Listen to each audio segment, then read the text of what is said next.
आषाढ़ माह हिंदू पंचांग का चौथा महीना है, जिसमें कई प्रमुख व्रत और त्योहार आते हैं। इसकी शुरुआत वट सावित्री व्रत से होती है, जिसमें सुहागन महिलाएं वट वृक्ष की पूजा कर अपने पति की लंबी उम्र की कामना करती हैं।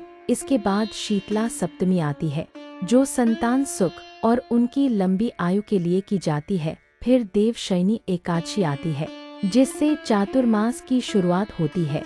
इस दिन भगवान विष्णु योग निद्रा में चले जाते हैं। आषाढ़ में गुप्त नवरात्रि भी मनाई जाती है, जो विशेष साधना के लिए जानी जाती है।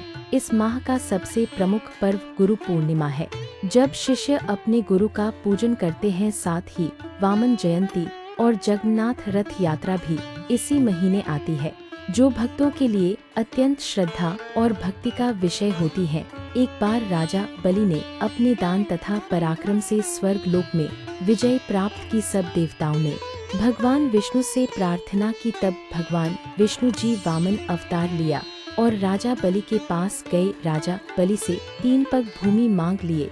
जब राजा बलि प्रसन्न होकर उन्हें 3 पग भूमि दे दिए, तब भगवान विष्णु उनसे प्रसन्न होकर कहते हैं, हे बलि, आप मुझसे कोई आशीर्वाद मांग सकते हैं, मैं आपसे अत्यंत प्रसन्न हूँ। तब राजा बलि कहते हैं कि हे प्रभु, यदि आप मुझसे प्रसन्न हैं तो आप मेरे यहाँ कुछ समय के लिए आइए और रहिए। तभी से चतुर्मास में भगवान विष्णु जी राजा बलि के यहाँ जाते हैं और वहाँ विश्राम करते हैं।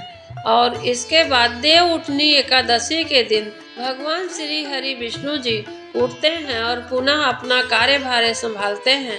यदि आपको यह जानकारी अच्छी लगी हो तो आप इसे आगे भी शेयर करिएगा। आज के लिए बस इतना ही।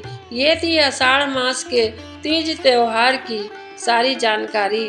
आप सभी को बतला दूं कि आषाढ़ के महीने में जो गुप्त नवरात्रि आती है, इसमें देवी कवच का आप पाठ कर सकते हैं और हर प्रकार से माता को प्रसन्न कर सकते हैं पूजा पाठ करके। आपको एक बार पुनः बता दूं कि सबसे पहले वट सावित्री का व्रत होता है, फिर शीतला सप्तमी का व्रत होता है, एकादशी का व्रत होता है, गुरु पूर्णिमा का व्रत होता है। इसी में जगन्नाथ जी की यात्रा इसी पावन पवित्र महीने में होती है और गुप्त नवरात्रि भी इसी में आती है।